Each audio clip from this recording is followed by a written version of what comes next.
Alors, bien le bonjour, je suis Monsieur Joseph Elbilia, le fondateur du cours Elbilia.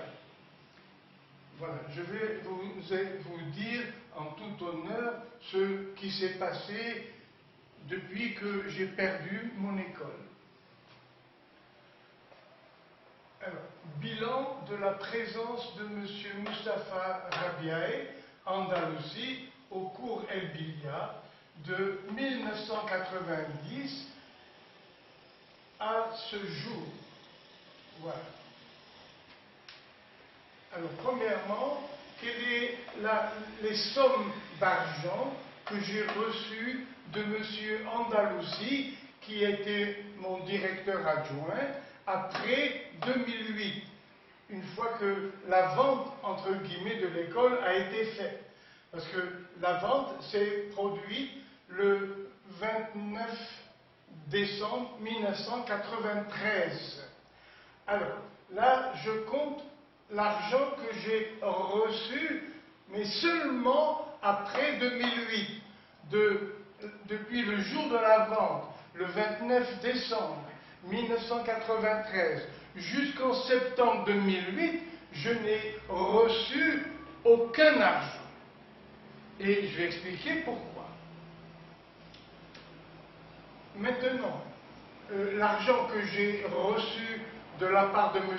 Andalousie a été fait après 2008 jusqu'à aujourd'hui. J'ai reçu en tout 3 110 000 dirhams de la part de M. Andalousie. Parallèlement, j'ai rédigé tout ce que j'ai perdu. Premièrement, il y a eu, et avec preuve à l'appui, bien sûr, il y a eu des détournements de chèques bancaires dont le total approche et peut même dépasser 10 millions de dirhams. Pourquoi peut même dépasser? Parce que je me suis adressé aux banques pour qu'elles me donnent 10 années après les photocopies de mes chèques, mais je n'ai pas reçu la totalité des chèques, vous voyez, qui étaient les miens et qui ont servi au détournement. Je n'ai reçu qu'une partie des chèques qui sont sortis des carnets. Donc il est à prévoir qu'il y ait plus que 10 millions de dirhams. Les autorités judiciaires, bien sûr, pourront obliger les deux banques, Banque Populaire et Wafa Bank, de lui remettre absolument tous les chèques, et je pourrai m'associer à ces autorités pour faire un bilan complet, exact, de toutes les opérations. Alors, en tout cas, voilà ce qui est en mon pouvoir d'après les chèques que j'ai eus. Au moins 10 millions de dirhams de chèques venant de la scolarité des élèves ont été détournés à mon insu, c'est-à-dire en cachette de moi, depuis 1990, où j'ai engagé M. Andalousie comme directeur adjoint, jusqu'à décembre 1994. Donc ce total approximatif est de 10 millions de dirhams et peut même largement dépasser ce nombre. Deuxièmement, bien sûr, j'ai perdu par la vente la drôle de vente, j'ai perdu mon école, puisque j'ai signé la vente de mon école à M. Andalousie auprès de la notaire Saïda Shraibi. Alors, donc, dans ce bilan, j'ai perdu mon école, puisque je l'ai soi-disant vendue. J'ai perdu mon école, qui s'appelait le cours Elbilia, mur et fond de commerce.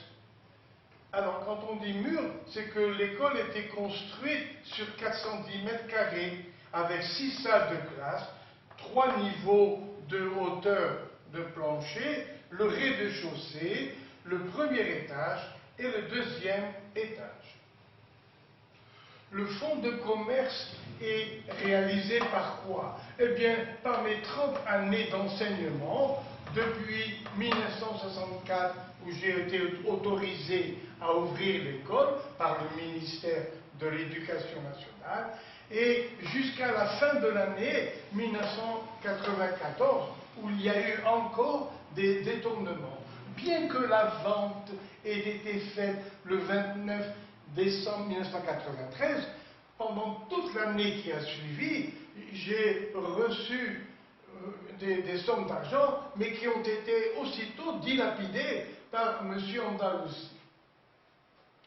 Alors, troisième perte, eh bien, c'est tout le manque à gagner quand j'ai perdu mon école.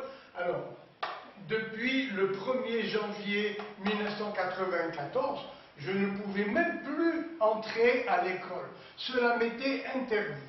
Alors, le manque à gagner depuis la vente de l'école à la fin de 93, j'ai marqué 94, jusqu'à aujourd'hui, puisque depuis que j'ai vendu l'école, je suis devenu un chômeur comme tous les autres. Je ne pouvais plus disposer de salle de classe, je n'avais même pas le droit de mettre les pieds dans l'école, ne serait-ce que pour déposer un courrier à M. Andalousi. Alors que, pendant que je travaillais, comment calculer le manque à gagner? Eh bien, vous voyez, avant de vendre l'école, il est normal de penser qu'en travaillant plus de 50 heures par semaine, en cours du jour et en cours du soir, je devais réaliser quand même une somme de 50 000 dirhams par mois que je recevais, et de cette somme, il fallait déduire les frais pour payer les professeurs, les secrétaires.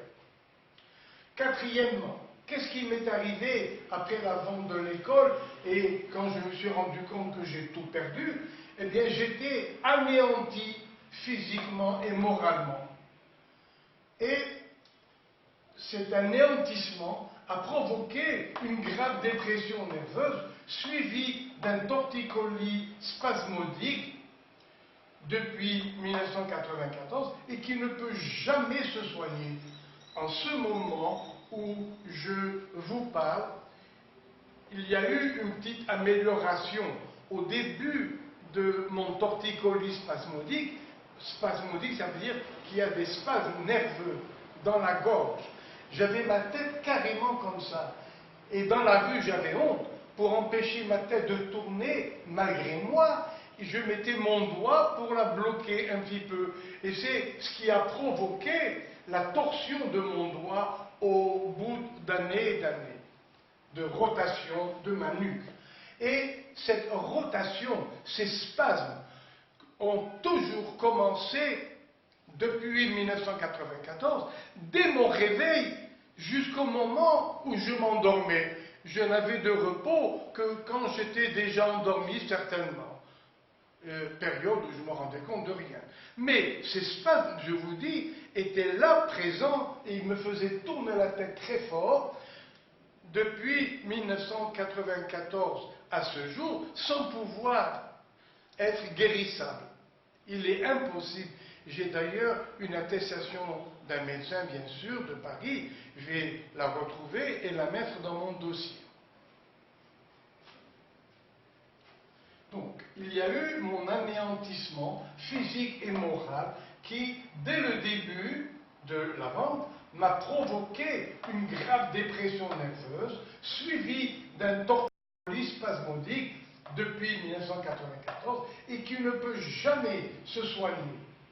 Et moi-même, bien sûr, pour confirmer ce que j'écris, je suis prêt à subir une contre-visite chez un médecin assermenté qui va mesurer avec ses appareils les décharges nerveuses qui se produisent dans deux muscles du cou et qui proviennent du cerveau. Bien sûr, c'est le cerveau qui a été touché par cette maladie incurable.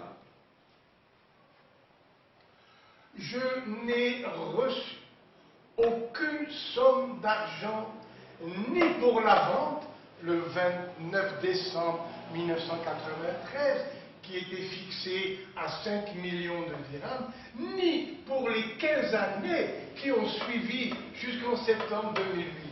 je n'ai reçu aucune somme d'argent pour vivre. Et pendant 15 ans, j'étais chômeur et je menais une vie de galère, une vie noire qui a provoqué tous ces désordres sur ma santé. Et même dans ma famille, tout le monde était malade pour moi de me voir dans cet état déplorable. On ne peut pas ruiner quelqu'un sans qu'il ne lui arrive rien du tout. D'ailleurs, d'autres que moi auraient pu aller jusqu'au suicide. Mais moi, à cause de mes enfants et de ma famille, j'ai quand même tenu bon. Je ne me suis pas laissé aller jusqu'à cette extrémité. J'ai toujours rêvé, espéré qu'il y aurait enfin une justice pour moi. Donc, je n'ai reçu aucune somme d'argent, ni pour la vente de l'école, qui était fixée à 5 millions de dirhams, ni pour les 15 années qui ont suivi jusqu'en septembre 2008. Alors, il peut vous sembler anormal que j'ai demandé à M.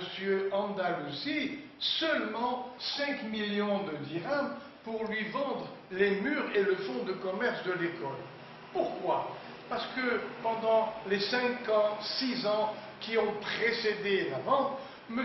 Andalousi n'a jamais cessé de me dire « Vous allez voir, je vous donnerai, il m'a même dit, 400 millions de centimes par an. » Enfin, il m'a bien embobiné. Il n'a pas arrêté chaque jour de me dire qu'il me considérait comme son père et que de tout ce qu'il gagnerait, il me donnerait une part conséquente pour moi.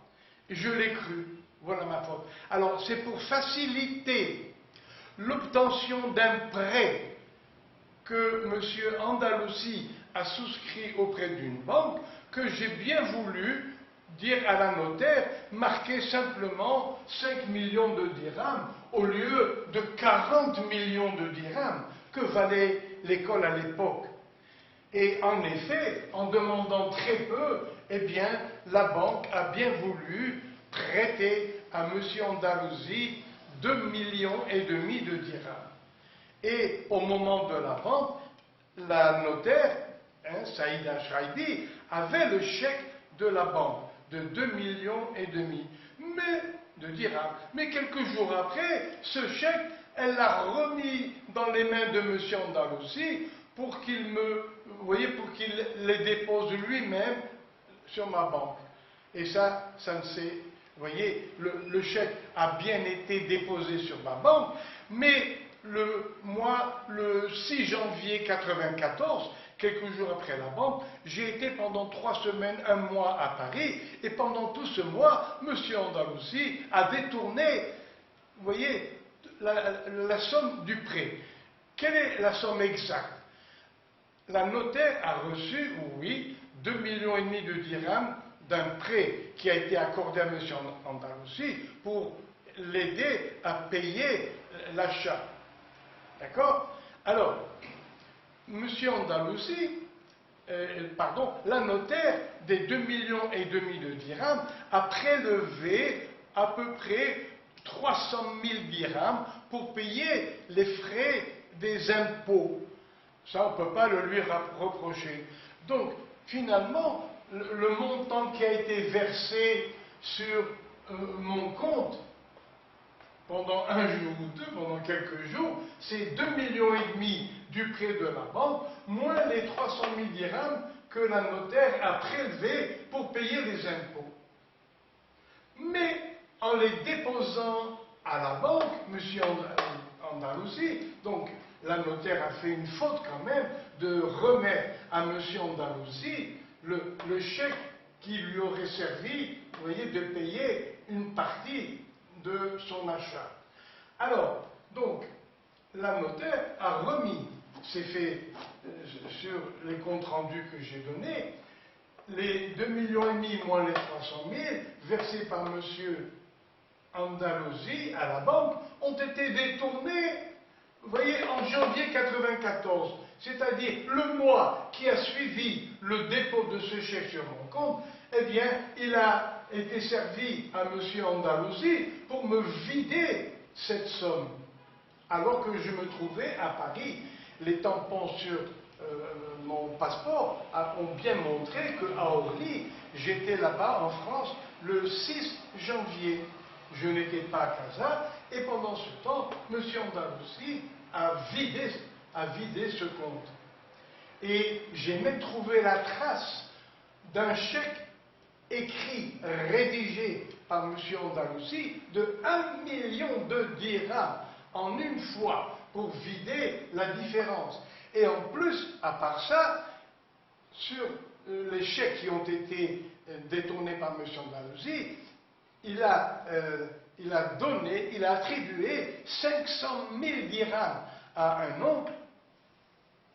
Vous verrez les noms, je suis obligé de les donner, et également un deuxième oncle, un chèque de 50 000 dirhams. Donc il y a eu 500 000 dirhams versés pour un oncle. Je pense que l'oncle n'a servi que de relais comme homme témoin. Je pense qu'il les a remis après à M. Andalussi. À part ça maintenant, sur les 500 000, 5 millions de dirhams de la vente, il reste encore 2,5 millions de dirhams qui ne m'ont jamais été versés. Voilà. La notaire a écrit que cette somme sera versée en dehors de son bureau. Voilà ce qu'elle a dit. Donc, depuis la vente, entre guillemets, du 29 décembre 1993 jusqu'en septembre 2008, je n'avais pas un sou et j'ai vécu un enfer. Voilà, alors je continue, bien sûr.